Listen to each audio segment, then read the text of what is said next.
Le 6 septembre 2025, un essaim de plus de 400 drones commerciaux modifiés fend l'aube du Sahel et renverse pour quelques milliers d'euros des colonnes qui coûtaient des millions. En quelques jours, 17 villes se retrouvent encerclées et plus de 4 millions de civils piégés dans un siège sans ligne de front. Comment, dans ce vertige de chiffres contradictoires, Ibrahim Traoré peut-il encore prétendre défendre un État exsangue face à une guerre low cost, mais d'une précision clinique? Ce qui se joue au Burkina Faso dépasse de loin le sort d'une seule capitale. Dans les 60 jours qui suivent, la survie du Burkina Faso se résume à une équation brutale: transformer le désespoir en cohésion ou accepter l'effondrement progressif d'un pays déjà vidé par 3 années de blocus au nord. Ce récit propose de suivre pas à pas la mécanique de ce basculement, des premiers bombardements téléopérés près de Dogosségou jusqu'aux corridors humanitaires clandestins qui tentent de contourner l'étau. Il ne s'agit pas seulement de Burkina Faso News, mais d'une radiographie de la première guerre de drones bon marché sur le continent, où chaque plateforme de 3400 € peut neutraliser un convoi à 30 km. En retraçant les chiffres clés, les décisions militaires et les gestes anonymes, on mesure ce que valent en pratique les mots-clés Ibrahim Traoré Burkina Faso, lorsqu'ils cessent d'être des étiquettes médiatiques pour devenir une question de survie quotidienne. À la fin, la véritable mise en jeu est simple. Un pays peut-il rester souverain quand tout, des finances à l'oxygène humanitaire, semble compter à rebours? La première révélation est la suivante. En moins de 24 heures, les services burkinabés tracent l'ADN technologique de l'attaque jusqu'à la garde révolutionnaire iranienne. La deuxième révélation est la suivante. Ce premier bombardement téléopéré du Sahel, lancé à 67 km de la frontière, montre que le coût d'entrée dans la guerre aérienne vient de chuter sous la barre symbolique des 300-400 € par appareil. À partir de là, toute la grammaire stratégique du Burkina Faso bascule. Depuis 3 ans, le nord du pays vit sous blocus. 17 villes, de Siba à Dori, en passant par Fadagourma, survivent sans médicaments ni carburant, avec des hôpitaux vides et des champs abandonnés. Djibo devient le symbole de cette asphyxie. 800 civils y sont pris au piège, aucun ravitaillement n'y étant entré depuis 2022. L'essaim de drones, qui surgit le 6 septembre 2025, ne fait que officialiser une réalité déjà à l'œuvre. Le Sahel est devenu un laboratoire de guerre asymétrique où les frontières se dissolvent et où la supériorité en blindés ou en chasseurs ne garantit plus rien. Dans ce paysage, Ibrahim Traoré se retrouve au centre d'un paradoxe. Chaque innovation adverse réduit sa marge de manœuvre, mais chaque riposte l'épuise financièrement un peu plus. Le pays est progressivement transformé en économie de siège, avec des réserves de devises limitées et une dette qui culmine à 7 milliards de dollars, soit 68% du PIB. Pourtant, l'État continue de collecter du renseignement, de donner des ordres, de se présenter comme la voix d'une population que les chiffres ne savent plus décrire. C'est sur cette ligne de crête, entre effritement et résistance, que commence la vraie histoire. Tout s'accélère à l'aube du 7 septembre 2025. Les premières frappes de précision s'abattent sur l'aéroport international, le complexe présidentiel et plusieurs dépôts logistiques, illuminant le ciel de fulgurances silencieuses suivies d'explosions brèves mais chirurgicales. Les images satellites confirment qu'une opération coordonnée de grande ampleur est en cours. Derrière ces cartes et ces tableaux de bord, un maillage humain se met en place. Au quartier général, des officiers burkinabés tentent de recomposer une ligne de défense avec ce qui reste de moyens. Batterie anti-drone chinoise, conseillers russes spécialisés dans le brouillage et réseaux de communication d'urgence bricolés à partir de satellites prêtés et de relais portatifs. Sur le terrain, des figures moins visibles deviennent des personnages clés. À Ouagadougou, des enseignants transforment des écoles en dépôts de vivres pour contourner les ruptures d'approvisionnement. À Kaya, des médecins militaires improvisent des cliniques sous-tentes pour empêcher la propagation de maladies évitables. Chaque geste peut paraître dérisoire, mais l'ensemble dessine un début de réponse à la guerre portable que décrivent de loin les médias sous l'étiquette Burkina Faso News. En quelques jours, on voit déjà l'impact de cette réorganisation d'urgence. Des convois réussissent à franchir des routes minées, des quartiers entiers s'organisent en cellules de veille, et les premiers ateliers clandestins de drones défensifs apparaissent à la périphérie des villes. Ce sont ces trajectoires individuelles, souvent anonymes, qui serviront de fil conducteur pour comprendre la suite. La phase de déclenchement commence lorsque les analyses confirment que l'attaque n'est pas un incident isolé, mais le prélude à une campagne de frappe téléopérée. Le 7 septembre, les autorités décrètent la loi martiale dans 12 provinces, réquisitionnent tous les hommes de 18 à 45 ans et déclenchent la plus grande opération militaire de l'histoire récente du pays. Des batteries anti-drones sont déployées autour des infrastructures vitales, tandis que les premiers détachements conseillés par des instructeurs russes prennent position dans les zones urbaines les plus exposées. Le point culminant se produit lorsque les attaques se multiplient, 40 frappes en 3 jours, concentrées sur les points de communication, les nœuds logistiques et certains symboles de la souveraineté étatique. Djibo résiste sous encerclement, Dori et Fadagourma se transforment en citadelles de fortune, abritant civils et miliciens. Au centre, Ouagadougou convertit ses stades en centres logistiques et certains établissements scolaires en abris. Les Maliens mobilisent entre 300 et 4000 soldats et 67 blindés pour sécuriser leurs frontières. Le Niger en engage 8000 et le Tchad envoie 200 soldats d'élite pour protéger personnellement le chef de l'État. Dans cette phase, la figure d'Ibrahim Traoré prend une dimension particulière. Son allocution du 7 septembre, diffusée à grande échelle, fixe le ton, reconnaître la plus grave menace depuis l'indépendance, tout en martelant que la cohésion populaire reste le premier rempart.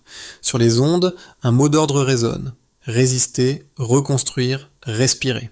Parallèlement, les insurgés ouvrent le front informationnel en diffusant des vidéos de leurs frappes, espérant briser le moral d'une jeunesse déjà éprouvée par des années de crise. Les répliques se mesurent dans les semaines qui suivent. Les réserves de carburant fondent, les convois humanitaires atteignent à peine 30% des destinations prévues et le blocus de Djibo s'étend aux villages voisins. Les chiffres humanitaires deviennent les marqueurs les plus éloquents. 82 millions de personnes en insécurité alimentaire aiguë, 2,7 millions de déplacés internes, 23 travailleurs humanitaires tués et 67 enlevés. Pourtant, la résistance ne s'effondre pas. Des milliers de jeunes rejoignent les volontaires pour la défense de la patrie, des collectifs de femmes fabriquent des rations d'urgence pour les garnisons et une mobilisation numérique inédite commence à émerger. Le pays encaisse le choc, mais ne rompt pas nos pas. Pour prendre la mesure du séisme, il faut regarder la baseline d'avant-siège et la delta imposée par la guerre de drones. En moins d'un an, la production agricole du Burkina Faso s'est effondrée de 60%. Les exportations de coton ont chuté de 89% et 67% des structures de santé du Nord et de l'Est ont fermé. 3 chiffres, 3 angles d'attaque, la nourriture, la devise, le soin. Chacun raconte un pan de la même histoire. Un pays où les champs sont abandonnés, les réserves de change épuisées et les hôpitaux de campagne débordés. Sur le plan budgétaire, l'hémorragie est tout aussi claire.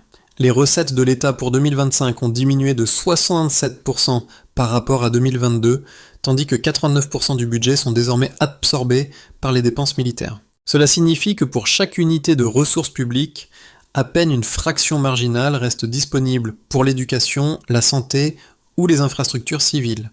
L'endettement extérieur atteint 7 milliards de dollars, soit 68% du PIB, rendant chaque nouvel emprunt plus risqué, plus conditionnel, plus intrusif.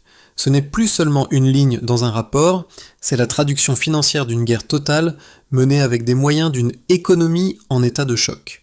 Dans la vie quotidienne, ces pourcentages se transforment en rationnement. Les prix alimentaires bondissent de 134%, l'inflation globale atteint 60%, puis 68%, et 89% de la population se retrouve sous le seuil de pauvreté. Concrètement, cela se traduit par des marchés alimentés par le troc, de la farine coupée, pour continuer à faire du pain, des lits d'hôpital partagés et des familles entières vivant avec une seule source de revenus intermittente. Les écoles se vident pour devenir des entrepôts, des cliniques improvisées fonctionnent sans anesthésie, et la communication militaire repose sur des terminaux civils bricolés. Ces chiffres, mis bout à bout, montrent que la question ne se limite pas à savoir si l'armée tient ses positions. Il s'agit de déterminer si une société peut continuer à fonctionner quand l'essentiel de sa richesse est englouti par un conflit que le pays n'a pas choisi, mais qu'il ne peut plus éviter. Dans ce contexte, chaque pourcentage perdu ou gagné vaut une vie supplémentaire protégée, un champ remis en culture, un couloir humanitaire rouvert, même de façon clandestine. Deux lectures opposées s'affrontent autour du rôle d'Ibrahim Traoré dans cette séquence. La première, portée par plusieurs chancelleries occidentales, considère que le chef de l'État a enfermé son pays dans une logique militarisée qui sacrifie la diplomatie à court terme pour un pari risqué sur des alliances extérieures. Dans cette perspective, la dépendance envers Moscou et des Pékins, illustrée par la présence d'environ 15 000 soldats formés au Mali, de 200 mercenaires africors et de systèmes anti-drones chinois, serait le signe d'une souveraineté affaiblie plutôt que renforcée. Le pouvoir se durcirait, la marge de négociation se réduirait et la spirale sécuritaire deviendrait auto-entretenue. La seconde lecture, plus ancrée dans le Sahel, voit dans cette rupture une forme d'affirmation stratégique. Selon ses défenseurs, le Burkina Faso n'a pas reçu d'alternative crédible des institutions régionales depuis sa suspension par la CEDEAO. Face à une guerre hybride où les drones remplacent les diplomates, refuser les schémas imposés de l'extérieur serait moins un repli qu'un choix pragmatique pour éviter la capitulation. L'argument clé est simple. Sans ces partenariats, la capitale aurait pu tomber dès septembre et aucune armée sahélienne n'aurait pu résister à une telle intensité de conflits asymétriques. La réponse la plus solide se trouve probablement entre les deux. Les données confirment que l'appui russe et chinois a contribué à retarder un effondrement qui semblait imminent, mais elles montrent aussi que ces soutiens n'ont pas suffi à restaurer la stabilité. Autrement dit, Ibrahim Traoré incarne un paradoxe stratégique, dépendre de nouveaux partenaires pour mieux tenter de s'émanciper. La question n'est pas de trancher moralement, mais de mesurer si ce pari peut, à terme, offrir autre chose qu'une survie sous perfusion. Au milieu du siège, un autre front s'ouvre. Alors que les drones dominent le ciel, une résistance numérique émerge, portée par une jeunesse qui refuse de laisser le récit lui échapper. En 2 semaines, plus de 4 millions de messages sont diffusés en ligne pour neutraliser la propagande djihadiste et dénoncer les ingérences étrangères. Un mot-clé devient cri de ralliement et transforme les fils de discussion en place publique virtuelle. Ibrahim Traoré comprend rapidement l'enjeu de cette mutation. Une cellule de veille et civique a été créée pour relier collectifs d'étudiants, journalistes indépendants et ingénieurs locaux. L'objectif n'est pas de contrôler l'opinion, mais de transformer une colère diffuse en coordination concrète, partager des cartes satellites, signaler des convois humanitaires, documenter les frappes, déjouer les rumeurs. Ce soulèvement invisible agit comme un bouclier social complémentaire aux défenses matérielles.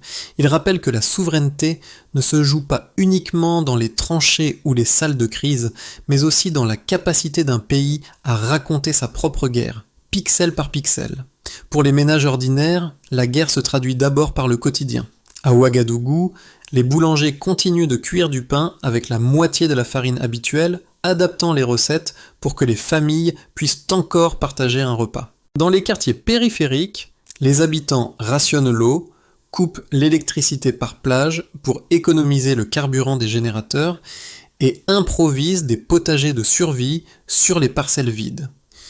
La hausse de 134% des prix alimentaires n'est plus une statistique, mais une file d'attente plus longue devant chaque étal. Pour les acteurs économiques, le choc est tout aussi concret.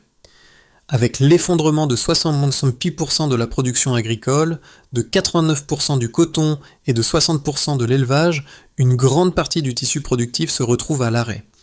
Les marchés se réorganisent autour du troc, les circuits de distribution traditionnels laissent place à des réseaux communautaires, et une économie circulaire de nécessité s'installe. Certains ateliers, détournés de leurs usages initiaux, se mettent à assembler des drones défensifs ou à réparer des équipements communication à partir de pièces de récupération.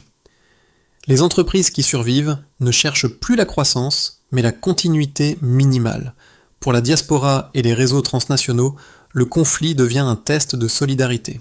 Des jeunes médecins, formés à l'étranger, reviennent soigner dans les zones rouges, des collectifs d'ingénieurs conçoivent des solutions low-tech pour sécuriser les communications, et les campagnes en ligne permettent de lever des fonds pour l'effort civil. Sous le hashtag qui rassemble les soutiens, les mots-clés Ibrahim Traoré Burkina Faso et Ibrahim Traoré Interview ne désignent plus un personnage lointain, mais un point de convergence pour ceux qui veulent comprendre ce qui se joue réellement au Sahel. Au niveau régional, enfin, les conséquences dépassent de loin les frontières burkinabées. Le Mali déploie 15 000 hommes pour contenir les incursions, le Niger renforce ses propres alliances russes, le Tchad stationne 200 soldats d'élite autour de la présidence.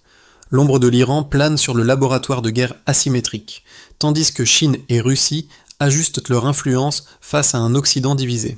Dans ce maillage de force, Ibrahim Traoré devient l'axe d'une équation plus large.